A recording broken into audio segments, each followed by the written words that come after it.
അസ്സലാമു അലൈക്കും വറഹ്മത്തുള്ളാഹി വബറകാതുഹു. ഏറെ സ്നേഹം നിറഞ്ഞ എൻ്റെ പ്രിയ സഹോദരങ്ങളെ, മനോഹരമായ ഈ വെള്ളിയാഴ്ച രാവിലെ വിശുദ്ധ ഖുർആനിലെ ചില സൂറത്തുകളുടെ ആശയം നമുക്ക് പഠിക്കണം എന്ന് നമ്മൾ പറഞ്ഞിരുന്നു അല്ലേ. എല്ലാ വെള്ളിയാഴ്ച രാവും ഒരു ചെറിയ സൂറത്ത് വെച്ചങ്ങ് പഠിക്കാം. നമ്മൾ എപ്പോഴും നിസ്കാരത്തിൽ പതിവാക്കുന്ന ആദ്യത്തെ ആ വിശുദ്ധ ഖുർആനിൻ്റെ അവസാന ഭാഗത്തുള്ള 10 സൂറത്തുകൾ ഇല്ലേ, അലം തറ കൈഫ മുതൽ സൂറത്തു നാസ് വരെ, ഇതിൻ്റെ തഫ്സീർ പഠിച്ചിട്ട് നമ്മളിങ്ങനെ നിസ്കരിക്കുമ്പോൾ ഈ സൂറത്ത് ഇങ്ങനെ ഓതുന്ന സമയത്ത് അതിൻ്റെ ആഴങ്ങളിലേക്ക് ഇറങ്ങിച്ചെന്ന് അള്ളാഹുവിനെക്കുറിച്ച് ചിന്തിക്കാൻ നമുക്ക് പറ്റിയാൽ അൽഹംദുലില്ലാ, അത് വല്ലാത്തൊരു വിജയമാണ്. അപ്പോൾ ഇൻഷാ അല്ലാഹ് ഈ മനോഹരമായ വെള്ളിയാഴ്ച രാവിലെ നമുക്ക് സൂറത്തുൽ ഫീൽ പഠിക്കാം ഇല്ലേ, അടുത്ത ആഴ്ച സൂറത്തുൽ ഖുറൈശ് പഠിക്കാം. അങ്ങനെ ഓരോ വെള്ളിയാഴ്ച രാവിലും തഫ്സീറുകൾ പഠിച്ച് നമ്മുടെ ജീവിതത്തിൽ അന്വർത്ഥമാക്കാൻ ശ്രമിക്കണം. അള്ളാഹു അതിന് തൗഫീക്ക് നൽകുമാറാകട്ടെ. വളരെ ചുരുക്കി ചെറിയൊരു തഫ്സീർ മാത്രമേ പറയുന്നുള്ളൂ. ഇതിൻ്റെ ആശയം നമുക്കൊന്ന് മനസ്സിലാക്കണം. ആദ്യം ഇതിൻ്റെ പശ്ചാത്തലം പറഞ്ഞ് പിന്നെ ആയത്തുകൾ ഓതി അതിൻ്റെ ആശയം മനസ്സിലാക്കി ഇൻഷാ അല്ലാഹ് അതിൻ്റെ ചെറിയ മഹത്വങ്ങളും പറഞ്ഞിട്ട് നമുക്ക് അസ്മാ ഉൽ ഹുസ്നയും യാ അക്രമയും സമയമുണ്ടെങ്കിൽ അരമണിക്കൂറാണ് മാക്സിമം, അപ്പോൾ സമയമുണ്ടെങ്കിൽ അതൊക്കെ ചൊല്ലിയിട്ട് നമുക്കൊന്ന് ചെറിയ ദുആ ചെയ്യണം. അള്ളാഹു അതിനൊക്കെ തൗഫീക്ക് നൽകുമാറാകട്ടെ. സൂറത്തുൽ ഫീൽ പണ്ട് മുതലേ നമുക്കറിയുന്ന, നാം എപ്പോഴും ഓതിപ്പോരുന്ന മനോഹരമായൊരു സൂറത്താണ്. വിശുദ്ധ ഖുർആനിലെ 105-ാമത്തെ അധ്യായമാണിത് അല്ലേ. ഫീൽ എന്ന് പറഞ്ഞാൽ എന്താണ്? ഫീൽ എന്ന് പറഞ്ഞാൽ ആന അല്ലേ, ആനയാണ്. ഇവിടെ ആനകളെ അല്ലെങ്കിൽ ആനപ്പടയെക്കുറിച്ച് പ്രതിപാദിക്കുന്നത് കൊണ്ടാണ് ഈ സൂറത്തിന് സൂറത്തുൽ ഫീൽ എന്ന് പേര് വരാൻ കാരണം. സൂറത്തുൽ ബഖറ ഇല്ലേ, വിശുദ്ധ ഖുർആനിലെ ഏറ്റവും വലിയ സൂറത്താണ് സൂറത്തുൽ ബഖറ. എന്തുകൊണ്ടാണ് സൂറത്തുൽ ബഖറ എന്ന് നാമകരണം ചെയ്യപ്പെടാൻ കാരണം? അത് ആ സൂറത്തിൽ ഒരു പശുവിനെക്കുറിച്ച് പ്രതിപാദിക്കുന്നുണ്ട്. അതുകൊണ്ടാണ് വിശുദ്ധ ഖുർആനിൽ സൂറത്തുൽ ബഖറയ്ക്ക് അങ്ങനെ പേര് വരാൻ കാരണം. ഇതേതായാലും സൂറത്തുൽ ഫീൽ, ഈ സൂറത്തുൽ ഫീൽ മക്കിയായ സൂറത്താണ്. അതായത് റസൂലുള്ളാഹി സ്വല്ലല്ലാഹു അലൈഹി വസല്ലമ തങ്ങൾ ഹിജ്റക്ക് പോകുന്നതിന് മുൻപ് അവതരിച്ച സൂറത്താണ് സൂറത്തുൽ ഫീൽ. 5 ആയത്തുകളാണല്ലേ. ഓരോ ആയത്തും, എല്ലാ ആയത്തും ഈ സൂറത്തിൻ്റെ പ്രത്യേകതയാണ്, എല്ലാ ആയത്തും അവസാനിക്കുന്നത് ലാമിലാണ് ഇല്ലേ. അലം തറ കൈഫ ഫഅല റബ്ബുക ബി അസ്ഹാബിൽ ഫീൽ, കണ്ടോ, ഇൽ ലാമാണ്. അപ്പോൾ എല്ലാ സൂറത്തും ഈ 5 ആയത്തും, അതായത് 5 ആയത്തും ഈ സൂറത്തിൽ അവസാനിക്കുന്നത് ലാമ് കൊണ്ടാണ്. അപ്പോൾ ഇതിൽ പ്രതിപാദിക്കുന്ന വിഷയം എന്താണെന്ന് വെച്ചാൽ, കഅബാലയം പൊളിക്കാനായി ഒരു ആനപ്പടയെയും കൊണ്ടുവന്ന ഒരു രാജാവിനെയും സംഘത്തെയും, ഏതാണ്ട് 60,000-ഓളം ആളുണ്ടായിരുന്നു എന്നാണ്. ഈ ആളുകളെ മുഴുവൻ ചെറിയ പക്ഷികളെ അയച്ച് ആ പക്ഷികളുടെ ചുണ്ടിലും കാലിലും ചുട്ടുപഴുത്ത കല്ലുകൾ കൊടുത്ത് അല്ലാഹു റബ്ബുൽ ആലമീൻ അയച്ചു വിട്ടിട്ട് ഈ ആനപ്പടയെ നശിപ്പിച്ച് കളഞ്ഞ, അള്ളാഹുവിൻ്റെ ഗേഹത്തെ സംരക്ഷിച്ച അതിമനോഹരമായ സംഭവമാണ് ഈ വിശുദ്ധ ഖുർആനിലെ സൂറത്തുൽ ഫീലിലൂടെ അള്ളാഹു പ്രതിപാദിക്കുന്നത്. ചുരുക്കി പറഞ്ഞാൽ, അബിസീനിയ ഭരിച്ചിരുന്ന നജ്ജാശി രാജാവുണ്ടല്ലോ, അതായത് നമ്മൾ പരിചയപ്പെട്ട മുസ്ലിമായി ഇസ്ലാമിലേക്ക് കടന്നു വന്ന ഒരു നജ്ജാശി രാജാവുണ്ട്. അപ്പം അദ്ദേഹത്തിൻ്റെ വെല്ലുപ്പ, അദ്ദേഹത്തിൻ്റെ പിതാവിൻ്റെ പിതാവാണ് ഇല്ലേ ഈ നജ്ജാശി രാജാവ്. അബിസീനിയ ഭരിച്ചിരുന്ന രാജാവാണ്. അപ്പോൾ ഈ അബിസീനിയയ്ക്ക് കീഴിലുള്ള ചെറിയൊരു നാട്ടുരാജ്യമാണ് യമനിലെ സനാ എന്ന് പറയുന്നത് ഇല്ലേ, യമൻ രാജ്യം, അല്ലെങ്കിൽ യമനിലുള്ള ഒരു യമൻ എന്ന പ്രദേശം. ആ യമൻ പ്രദേശം കൈകാര്യം ചെയ്തിരുന്ന ഒരു നാട്ടുരാജാവായിരുന്നു അബ്രഹത്ത് എന്ന് പറയുന്നത്. അതായത് ഈ നജ്ജാശി രാജാവിൻ്റെ താഴെയുള്ള ഒരു നാട്ടുരാജാവായിരുന്നു അബ്രഹത്ത്. അപ്പോൾ അബ്രഹത്തിന് കഅബാലയത്തിലേക്ക് ജനങ്ങളൊക്കെ ഇങ്ങനെ ഒരുപാട് പോകുന്നതും അവിടെ പോയി ഹജ്ജ് ചെയ്യുന്നതും ഈ കഅബ ഇങ്ങനെ തവാഫ് ചെയ്യുന്നതൊക്കെ കണ്ടപ്പോൾ സഹിക്കാൻ പറ്റുന്നില്ല. ഭയങ്കര ഒരു അസൂയ അവൻ്റെ മനസ്സിൽ ഉടലെടുക്കുകയാണ്. അപ്പോൾ നജ്ജാശി രാജാവും അബ്രഹത്തും ഒക്കെ ക്രിസ്ത്യാനികളാണ്. അപ്പോൾ നജ്ജാശി രാജാവിനെ തൃപ്തിപ്പെടുത്താൻ വേണ്ടിയിട്ട് യമനിലെ സനായിൽ വലിയൊരു ദേവാലയം പണിയാണ്, വലിയൊരു ചർച്ച് അവിടെ ഉണ്ടാക്കുകയാണ്. വലിയ ചർച്ച ഉണ്ടാക്കിയതിൻ്റെ ഒരു ഉദ്ദേശം എന്ന് പറയുന്നത്, കഅബാലയത്തിലേക്ക് ആളുകൾ പോകുന്നതിനെ തടഞ്ഞിട്ട് എല്ലാവരെയും യമനിലെ സനായിലെ ഈ ദേവാലയത്തിലേക്ക് കൊണ്ടുവരണം. ഇതായിരുന്നു മെയിൻലി അവൻ്റെ ഉദ്ദേശം ഉണ്ടായിരുന്നത്. പക്ഷേ ജനങ്ങളൊന്നും വരുന്നില്ല എന്ന് മാത്രമല്ല, അറബിയായൊരു മനുഷ്യൻ വന്നിട്ട് അവൻ വിസർജിച്ച കാഷ്ടമെടുത്ത് ഈ സനായിലെ ദേവാലയത്തിൽ തേച്ച് വെക്കുകയും ചെയ്തു. ഇതൊക്കെ കൂടെ ഇപ്പോൾ രാജാവിന് ഭയങ്കര ദേഷ്യം. അപ്പോൾ അവിടെ നിന്ന് അസൂയ കൊണ്ട് ഒരു രക്ഷയില്ലാതെ സത്യം ചെയ്തു പറയാണ്, ഞാൻ കഅബ പൊളിക്കും. എന്തിനപ്പോൾ ഈ കഅബ പൊളിക്കുന്നത്? കഅബ പൊളിച്ചിട്ട് അവിടുത്തെ ഈ കല്ലും കാര്യങ്ങളൊക്കെ എടുത്തുകൊണ്ട് വന്ന് ഈ സനായിലെ ദേവാലയത്തിൽ വെച്ച് ജനങ്ങളെ ഹജ്ജിന് പോകുന്നതിൽ നിന്ന് തടഞ്ഞിട്ട്, മക്കത്ത് പോകുന്നതിൽ നിന്ന് തടഞ്ഞ് എല്ലാവരെയും സനായിലേക്ക് കൊണ്ടുവരും. ഇതാണ് അവൻ്റെ അടിസ്ഥാനപരമായ ലക്ഷ്യം എന്ന് പറയുന്നത് ഇല്ലേ. അപ്പോൾ അങ്ങനെ 60,000 വരുന്ന സൈന്യവുമായി അബ്രഹത്ത് രാജാവ് പുറപ്പെടുകയാണ്. 60,000-ഓളം സൈന്യം ഉണ്ടായി എന്ന് തഫ്സീറുകളിൽ കാണാം. അപ്പം അതിൽ ആനപ്പടയുണ്ട്, വലിയൊരു സൈന്യം, സുസജ്ജമായൊരു സൈന്യമാണ് കഅബ പൊളിക്കാൻ പോണത്. അപ്പോൾ പോകുന്ന വഴിക്ക് പല സ്ഥലങ്ങളിൽ നിന്നും എതിർപ്പുണ്ടായിരുന്നു. കഅബ പൊളിക്കാൻ പോവുകയാണെന്ന് പറഞ്ഞപ്പോൾ പലരും അവരോട് നിങ്ങൾ പോകല്ലേ എന്ന് പറഞ്ഞ് അവരെ തടയാൻ ശ്രമിച്ചു. ചിലർ യുദ്ധം ചെയ്തു നോക്കി. പക്ഷേ വലിയ സൈന്യത്തിന് മുൻപിൽ പിടിച്ചു നിൽക്കാൻ പറ്റാതെ ആളുകളൊക്കെ മാറിപ്പോയി. അങ്ങനെ മക്ക എത്താറായപ്പോൾ ഒരു വലിയ പറമ്പ്, വലിയൊരു സ്ഥലം കാണാൻ, വലിയൊരു ഗ്രൗണ്ട്. അവിടെ ഒരുപാട് ഒട്ടകങ്ങൾ മേഞ്ഞ് കിടപ്പുണ്ട്. അക്കൂട്ടത്തിൽ റസൂലുള്ളാഹി സ്വല്ലല്ലാഹി അലൈഹി വസല്ലമ തങ്ങളുടെ വെല്ലുപ്പയായ അബ്ദുൽ മുത്തലിബിൻ്റെ 200 ഒട്ടകങ്ങളുണ്ടായിരുന്നു. അബ്ദുൽ മുത്തലിബിൻ്റെ 200 ഒട്ടകങ്ങളുണ്ടായിരുന്നു. അപ്പോൾ രാജാവ് പറയുന്നുണ്ട്, ഈ ഒട്ടകങ്ങളൊക്കെ നമുക്ക് കൈക്കലാക്കണം. ഇങ്ങനെ കൈക്കലാക്കി എല്ലാ ഒട്ടകങ്ങളെയും ഇവർ തട്ടിയെടുത്തു. മക്കയിലേക്ക് എത്തിയിട്ടില്ല കേട്ടോ, മക്കക്കാർ ഇത് അറിഞ്ഞിട്ടില്ല. അപ്പോൾ രാജാവ് തൻ്റെ ഒരു അനുയായിയെ മക്കത്തേക്ക് പറഞ്ഞു വിടുകയാണ്. ഹുനൈഫ എന്ന് പറയുന്ന തൻ്റെ ഒരു അനുയായിയെ മക്കത്തേക്ക് പറഞ്ഞയക്കാണ്, കഅബാലയത്തിലേക്ക് പറഞ്ഞയക്കാണ്. എന്തിനാ? ഖുറൈശികളുടെ കയ്യിലാണെന്ന് അധികാരമുള്ളത്. ഖുറൈശി പ്രമുഖരെ ആരെങ്കിലും വിളിച്ചുകൊണ്ട് വരണം, കാര്യം പറയണം, അവരോട് നമുക്ക് കഅബ പൊളിക്കാൻ വന്നതാണെന്ന് പറയണം. ഞങ്ങൾ യുദ്ധത്തിന് വന്നതല്ല, കഅബ പൊളിച്ചിട്ട് ഞങ്ങളങ്ങ് പോവും. കഅബ പൊളിക്കാൻ വന്ന കാര്യം നമുക്ക് ഇവരോട് തുറന്നു പറയാം. എന്നിട്ട് കഅബ പൊളിക്കാൻ ഇവർ സമ്മതിക്കുന്നില്ല എങ്കിൽ മാത്രം യുദ്ധം മതി. ഞങ്ങൾ നിങ്ങളോട് കാര്യങ്ങൾ തുറന്നു പറയണം, കഅബ പൊളിക്കാനാണ് ഞങ്ങൾ വരണത്, നിങ്ങൾ സമ്മതിച്ചില്ല എങ്കിൽ ഞങ്ങൾ യുദ്ധം ചെയ്യുമെന്നുള്ളത് തുറന്നു പറയാം. അങ്ങനെ ഈ അനുയായി എവിടെ കഅബാലയത്തിൻ്റെ അടുക്കൽ ചെല്ലുകയാണ്. അവിടുത്തെ നേതാവിനെ അന്വേഷിച്ചു. അബ്ദുൽ മുത്തലിബാണ്. അബ്ദുൽ മുത്തലിബിനെയും കൂട്ടി രാജാവിൻ്റെ അടുക്കലേക്ക് വരികയാണ്. അപ്പോൾ രാജാവ് അദ്ദേഹത്തെ വളരെ നന്നായി സ്വീകരിച്ചു, സൽക്കരിച്ചു. താഴെ ഒരു വിരിപ്പ് വിരിച്ചിരുത്തിയിട്ട് രാജാവും താഴെ തന്നെ അബ്ദുൽ മുത്തലിബിൻ്റെ കൂടെ ഇരിക്കുകയാണ്. മനസ്സിലായോ? അങ്ങനെ എല്ലാം പറഞ്ഞ് യാത്രയാക്കാൻ നേരം അബ്ദുൽ മുത്തലിബ് പറയുന്നുണ്ട്, നിങ്ങൾക്ക് എന്തെങ്കിലുമൊക്കെ ആവശ്യമുണ്ടോ എന്ന് ചോദിക്കുമ്പോൾ അബ്ദുൽ മുത്തലിബ് പറയുന്നുണ്ട്, എനിക്കെന്താ ഇപ്പോൾ ആവശ്യം, എൻ്റെ 200 ഒട്ടകങ്ങൾ ഇങ്ങനെ തിരിച്ചു തന്നാൽ മതി, എൻ്റെ 200 ഒട്ടകങ്ങളെ തിരിച്ചു തന്നാൽ മതി. അപ്പോൾ അബ്രഹത്ത് രാജാവ് പറയുന്നുണ്ട്, അല്ല അബ്ദുൽ മുത്തലിബ്, ഞാൻ നിങ്ങളെ ഭയങ്കര ഒരു സെറ്റപ്പിലൊക്കെ വിചാരിച്ചിരുന്നു, ഭയങ്കര ഒരു ബഹുമാനം ഞാൻ നൽകിയത് നിങ്ങളൊരു വലിയ ലെവലിൽ നിൽക്കുന്ന ആളാന്ന് കരുതിയിട്ടാണ്. ഞാൻ കരുതിയത് നിങ്ങൾ കഅബ പൊളിക്കല്ലേ എന്ന് പറയും, കഅബ മോചിപ്പിക്കണം എന്ന് പറയും, അങ്ങനെ പറയുമെന്ന് ഞാൻ കരുതിയത്. പക്ഷേ നിങ്ങളെന്താണ് നിങ്ങളുടെ ഇലാഹിനെയൊക്കെ വിട്ടുകൊണ്ട്, കഅബാലയത്തേക്ക് വിട്ടുകൊണ്ട് നിങ്ങൾ ഈ ഒട്ടകങ്ങളുടെ പിന്നാലെ പോകുന്നത്? എന്താ അതിൻ്റെ കാരണം? നിങ്ങളുടെയുള്ള മതിപ്പൊക്കെ പോയല്ലോ. അപ്പോൾ അബ്ദുൽ മുത്തലിബ് പറഞ്ഞൊരു വാക്കുണ്ട്, ഈ ഒട്ടകങ്ങൾ എൻ്റെതാണ്, അതിൻ്റെ കാര്യം ഞാൻ നോക്കണ്ടേ, എനിക്ക് ഒട്ടകങ്ങളെ വേണം. കഅബക്കൊരു നാഥനുണ്ട്, എന്താ പറഞ്ഞേ, കഅബക്കൊരു നാഥനുണ്ട്, ആ കഅബാലയത്തിൻ്റെ കാര്യം അവൻ നോക്കിക്കൊള്ളും. ആ കഅബാലയത്തിൻ്റെ കാര്യം അവൻ നോക്കിക്കൊള്ളും. ഈ 200 ഒട്ടകമായിട്ട് അബ്ദുൽ മുത്തലിബ് കഅബാലയത്തിൻ്റെ അടുക്കലേക്ക് ചെല്ലുകയാണ്. എന്നിട്ട് കഅബയുടെ കില്ല പിടിച്ചിട്ട് അബ്ദുൽ മുത്തലിബ് അവിടെ നിന്ന് പ്രാർത്ഥിക്കുന്നുണ്ട്. മക്കക്കാരോട് പറയുന്നുണ്ട്, 2-3 ദിവസത്തേക്ക് നിങ്ങൾ ആരും ഇവിടെ നിൽക്കരുത്, നിങ്ങളെല്ലാവരും മലമുകളിലേക്ക് പോയി മാറി താമസിക്കണം, ചില കാര്യങ്ങളൊക്കെ ഇവിടെ നടക്കാൻ പോകുന്നുണ്ട്. അങ്ങനെ അബ്രഹത്തും ആനപ്പടയൊക്കെ കഅബാലയത്തിൻ്റെ അടുക്കലേക്ക് വരികയാണ്. മക്ക വിട്ടു ഇങ്ങനെ കഅബാലയത്തിൻ്റെ പ്രവിശ്യ എത്താറായപ്പോഴേക്കും, മക്കയിലേക്കുള്ള ഭാഗം എത്താറായപ്പോഴേക്കും ആന അങ്ങോട്ട് നടക്കുന്നില്ല. ബാക്കി ഏത് ഭാഗത്തേക്കും ആന തിരിഞ്ഞ് നടക്കുന്നുണ്ട്, കഅബാലയത്തിൻ്റെ ഭാഗത്തേക്ക് ആനയ്ക്ക് അടുക്കാൻ പറ്റുന്നില്ല. ആന പോകുന്നില്ല, തിരിച്ചു നോക്കിയിട്ടും ആന അനങ്ങുന്നില്ല. അപ്പോഴാണ് ഭയങ്കരമായൊരു സൗണ്ട് ഇങ്ങനെ കേൾക്കുന്നത്. നിങ്ങൾ മനസ്സിലൊന്ന് ചിന്തിച്ച് നോക്കിയേ, ഒരു കടലിൻ്റെ ഭാഗത്ത് നിന്ന് കൂട്ടമായി ഒരു തരം ചെറിയ പക്ഷികളിങ്ങനെ പറന്നു വരുന്നുണ്ട്. അവയുടെ കൊക്കിലും അതുപോലെ തന്നെ അവയുടെ കാലുകൾക്കിടയിലും ചെറിയ ഉരുളൻ കല്ലുകളുണ്ട്. ഈ കല്ലുകളെക്കുറിച്ച് പറയുന്നത് കാണാം, ഇത് കടലേക്കാൾ വലിപ്പം കുറവായിരുന്ന കല്ലാണ്, പയറുമണിയേക്കാൾ വലിപ്പമുണ്ടായിരുന്നു. അപ്പോൾ ഇങ്ങനെ പയറുമണിയേക്കാൾ വലുതും കടലയേക്കാൾ ചെറുതും അത്ര ചെറിയ കല്ലും കൊണ്ടാണ് ഈ പക്ഷികൾ വരുന്നത്. ഇതിങ്ങനെ ഒരു ബോംബിങ് പോലെ, ആകാശത്ത് നിന്ന് അള്ളാഹുവിൻ്റെ ഭാഗത്തു നിന്നുള്ളൊരു മിസൈൽ വർഷം പോലെ, ബോംബിങ് പോലെ ഓരോരുത്തരുടെയും ശരീരത്തിലേക്ക് വീഴുമ്പോൾ തുളഞ്ഞ് താഴേക്ക് വീണ് മരിച്ചു പോവാണ്. ശരീരത്തെ തുളച്ച് കളയുന്ന ചുട്ടുപഴുത്ത കല്ലുകളായിരുന്നു ആ പറവകൾ അവരുടെ വായിൽ കടിച്ചു പിടിച്ചിരുന്നത്. അള്ളാഹുവിൻ്റെ പ്രത്യേകമായ അദാബ് ഇറങ്ങിയത് നിങ്ങൾ നോക്ക്.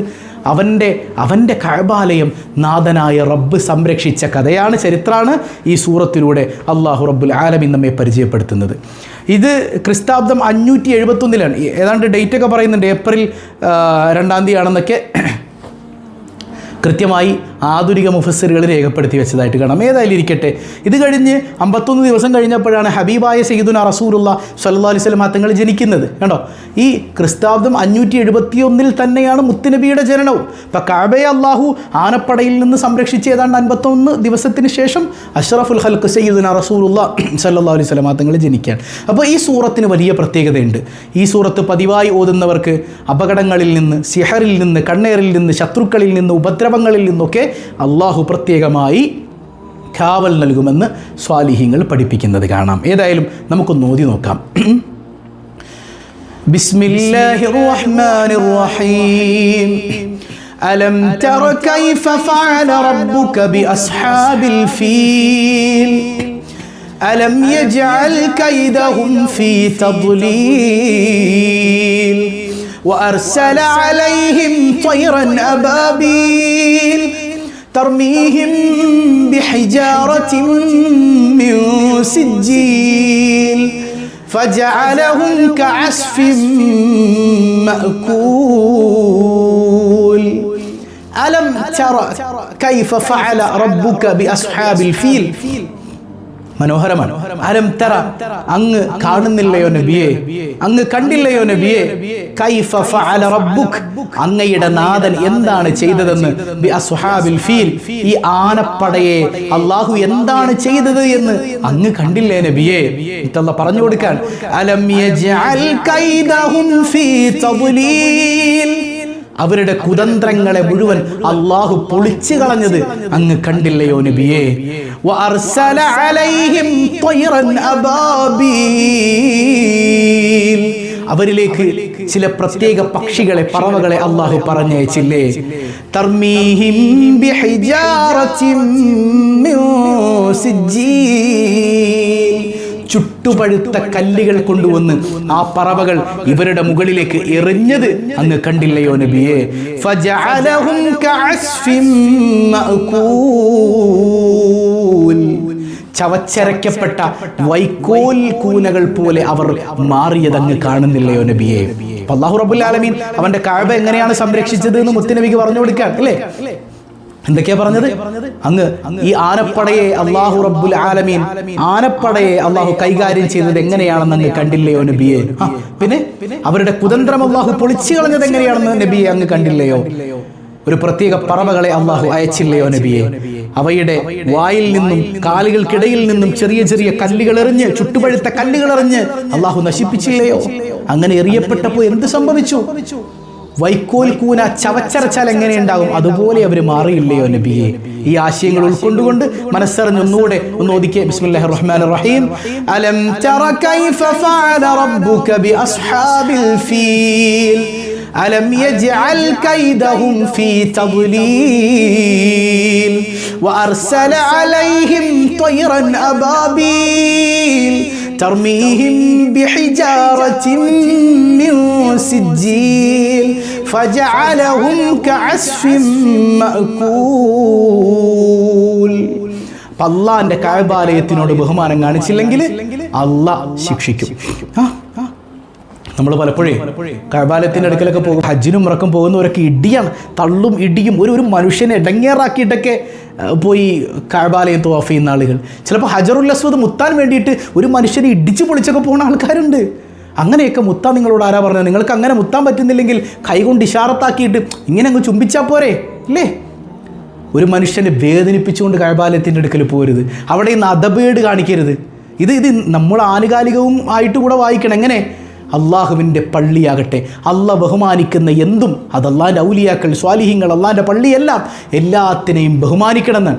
ബഹുമാനമില്ലെങ്കിൽ അള്ളാഹു റബ്ബുൽ ആലമീൻ നമ്മെ പ്രയാസത്തിലാക്കും. ചിലപ്പോൾ നമുക്കറിയുന്നില്ല, നമ്മുടെ ഈമാൻ നശിച്ചു പോകുന്നേ. ഇപ്പോൾ നിങ്ങൾ ചിന്തിച്ചു നോക്കിയിട്ടുണ്ട്, അള്ളാഹിൻ്റെ ഔലിയാക്കളെ കുറ്റം പറയുന്ന ആളുകളുടെ ഈമാൻ നഷ്ടപ്പെട്ടു പോകും, അവർ പുത്തൻവാദികളൊക്കെ ആയി പോകുന്നത് എന്തുകൊണ്ടാണ്? അള്ളാഹുവിൻ്റെ ഔലിയാക്കളെ നിസാരപ്പെടുത്തുന്നത് കൊണ്ടാണ്. അള്ളാഹുവിൻ്റെ സ്വാലിഹീങ്ങൾ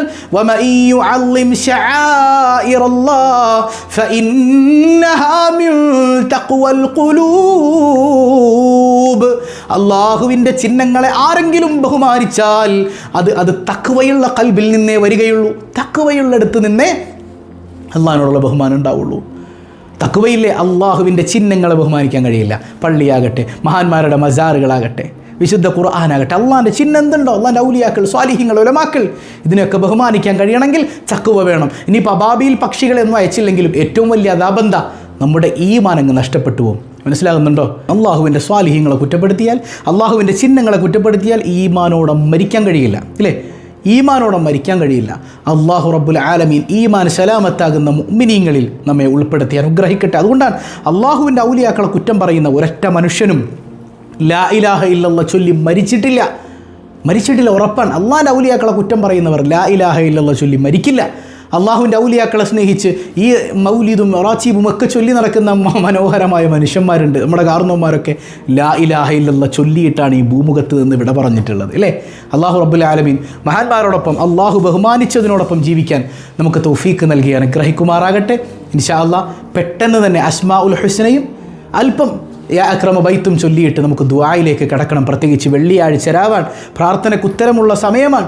അല്ലാഹു റബ്ബുൽ ആലമീൻ ജീവിതത്തിൽ അന്വർത്ഥമാക്കാൻ നമുക്ക് തൗഫീക്ക് നൽകി അനുഗ്രഹിക്കുമാറാകട്ടെ.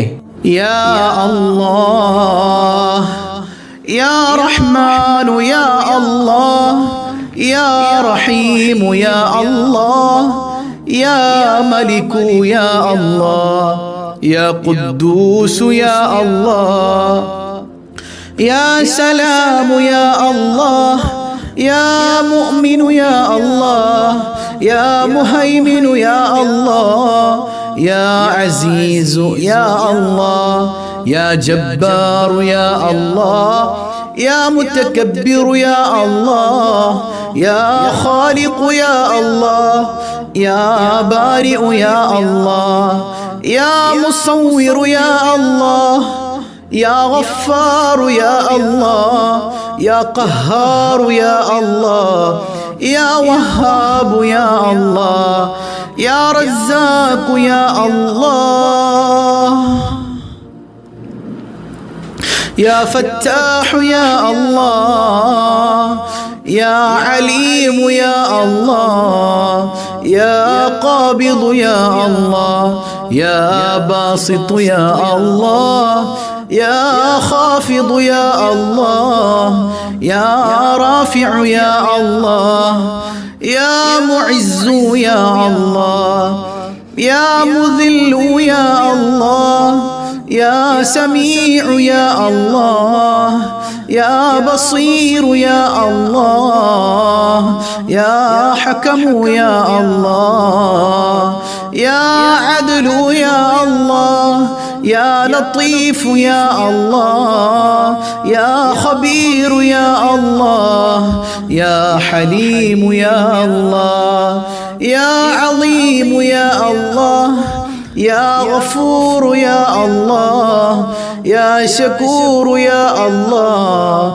يا علي يا الله يا كبير يا الله يا حفيظ يا الله يا مقيت يا الله يا حسيب يا الله يا جليل يا الله يا كريم يا الله يا رقيب يا الله يا مجيب يا الله يا واسع يا الله يا حكيم يا الله يا ودود يا الله يا مجيد يا الله يا باعث يا الله يا شهيد يا الله يا أحق يا الله يا وكيل يا الله يا قوي يا الله يا متين يا الله يا ولي يا الله يا حميد يا الله يا محصي يا الله يا مبدئ يا الله يا معيد يا الله يا محيي يا الله يا مميت يا الله يا حي يا الله يا قيوم يا الله يا واجد يا الله يا ماجد يا الله يا واحد يا الله يا أحد يا الله يا صمد يا الله يا قادر يا الله يا مقتدر يا الله يا مقدم يا الله يا مؤخر يا الله يا أول يا الله يا آخر يا الله يا ظاهر يا الله يا باطن يا الله يا والي يا الله يا متعالي يا الله يا بر يا الله يا تواب يا الله يا منتقم يا الله يا عفو يا الله يا رؤوف يا الله يا مالك الملك يا الله يا ذا الجلال والإكرام يا الله يا مقسط يا الله يا جامع يا الله يا غني يا الله يا مغني يا الله يا مانع يا الله يا ضار يا الله يا نافع يا الله يا نور يا الله يا هادي يا الله يا بديع يا الله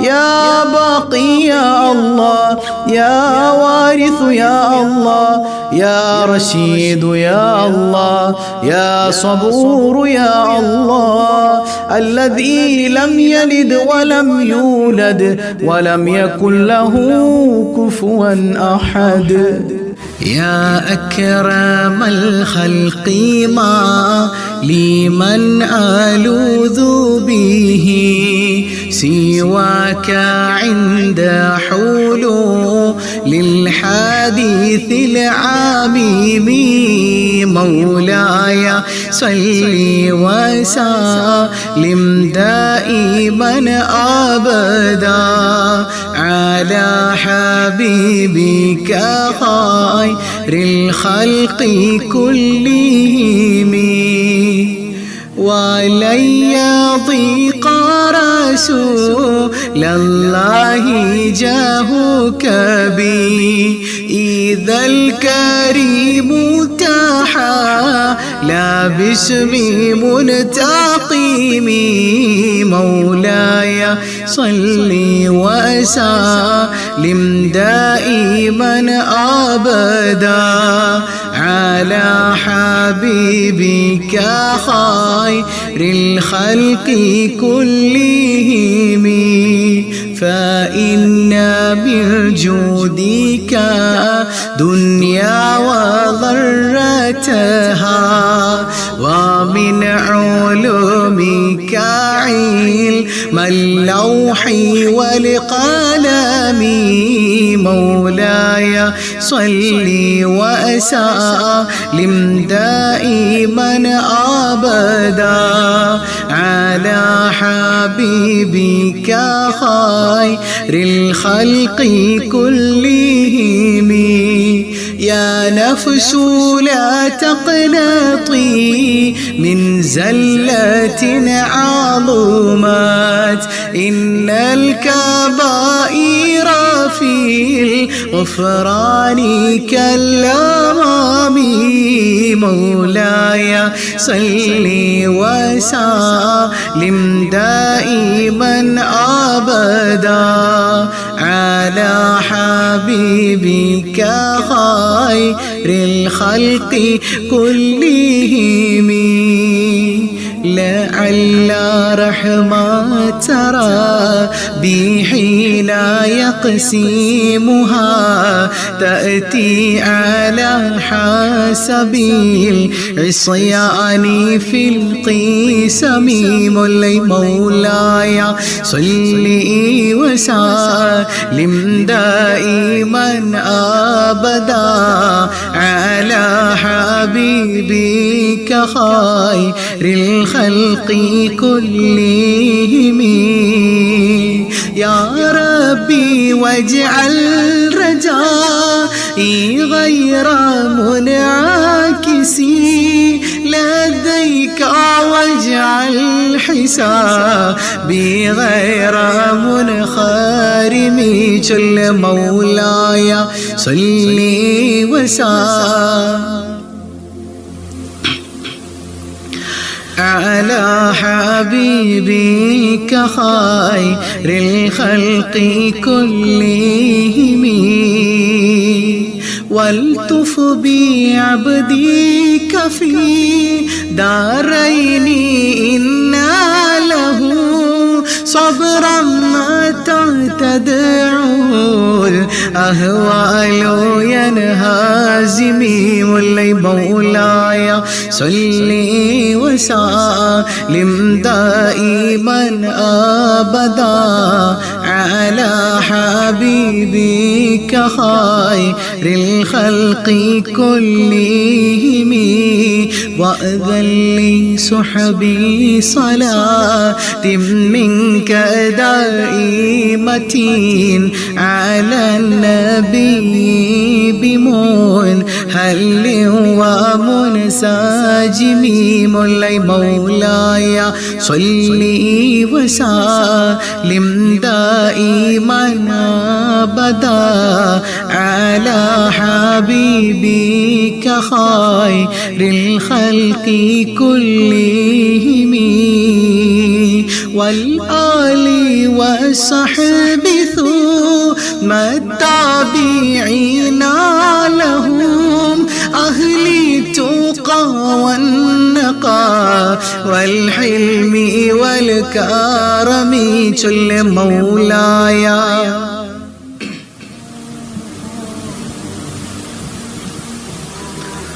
على حبيبك خير الخلق كلهم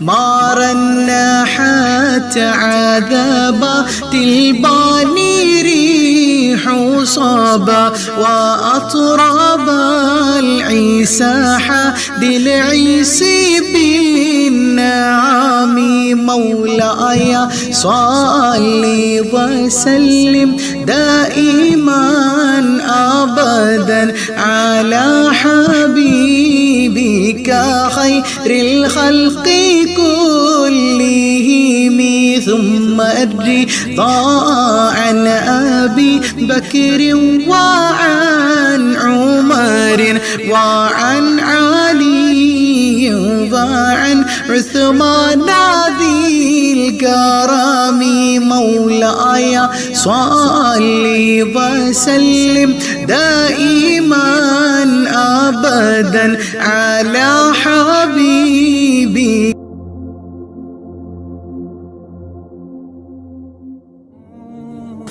سعد سعيد زبير طلحة وأبي عبيدة وابن عوف عشير الكرم مولاي صل وسلم دائما أبدا على حبيبك خير الخلق كلهم يا ربي بالمصطفى بلغ مقاصدنا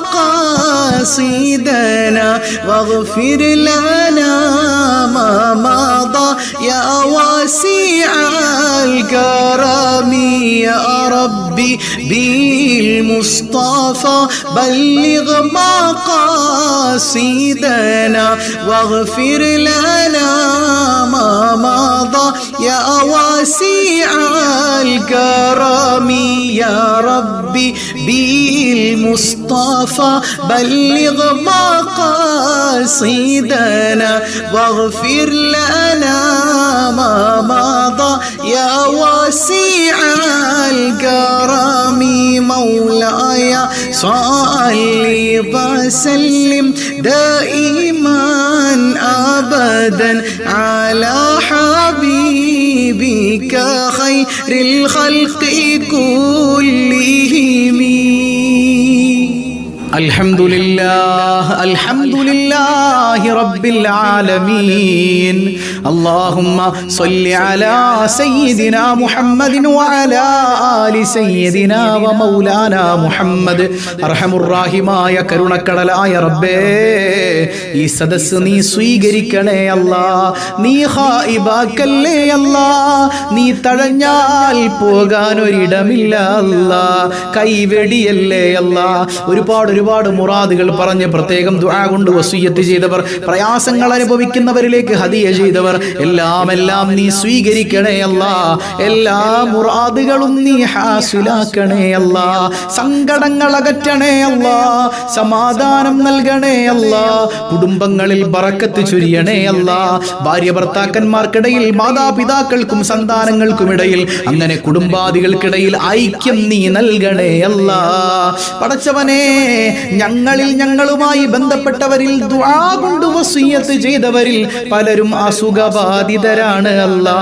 ആജിലും കാമിലുമായ ശിഫാ നൽകണേ അല്ലാ.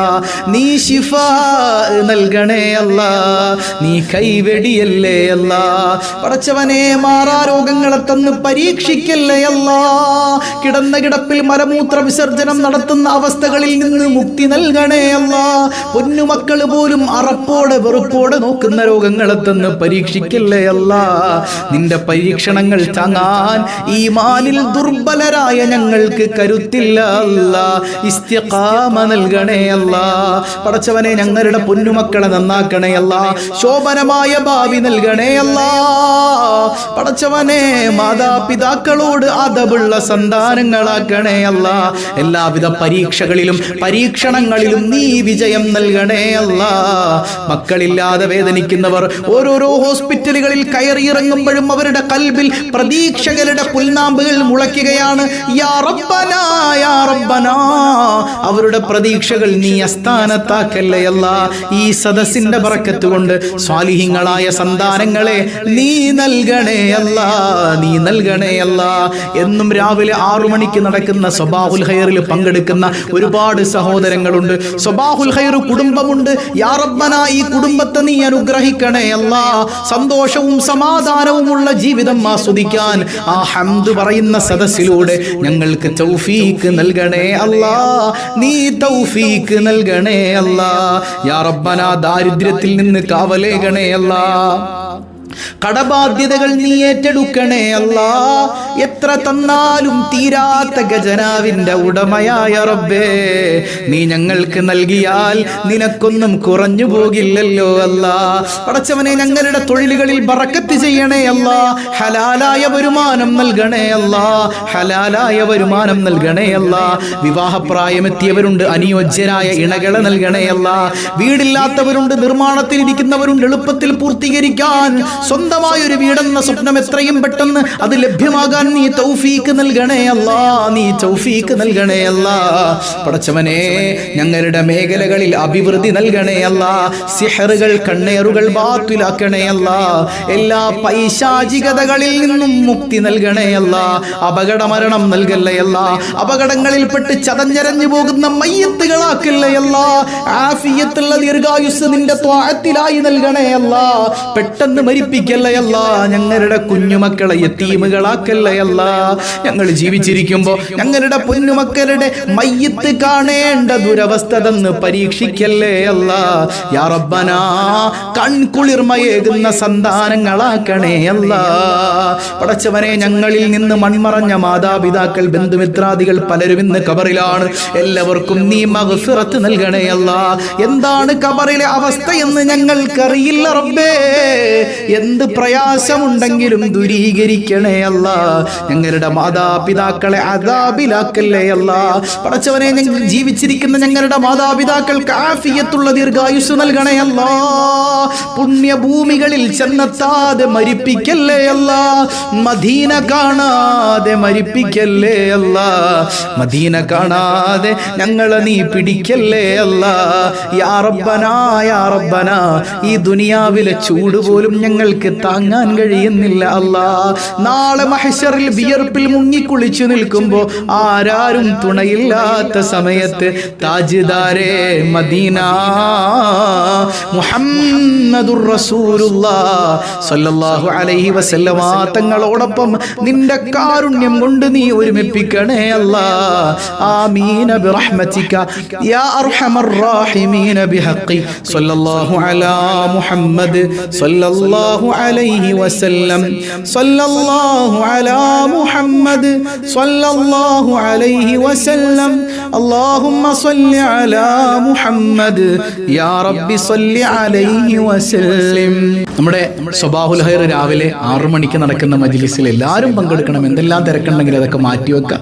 അതോടൊപ്പം എന്നും രാത്രി ഇൻഷാ അല്ലാഹ് 7:30 മണിക്ക് നമുക്ക് ഇതുപോലെ കുറച്ച് അദ്കാറുകൾ ചൊല്ലണം. അള്ളാഹു ഇതിനെല്ലാം നമുക്ക് തൗഫീഖ് നൽകട്ടെ. മുടങ്ങാതെ കൊണ്ടുപോകാൻ അള്ളാഹു തൗഫീഖ് നൽകട്ടെ. നമുക്ക് എല്ലാവർക്കും ആഫിയത്തുള്ള ദീർഘായുസ്സ് അള്ളാഹു നൽകി അനുഗ്രഹിക്കട്ടെ. അസ്സലാമു അലൈക്കും വറഹ്മത്തുള്ളാഹി വബറകാതുഹു.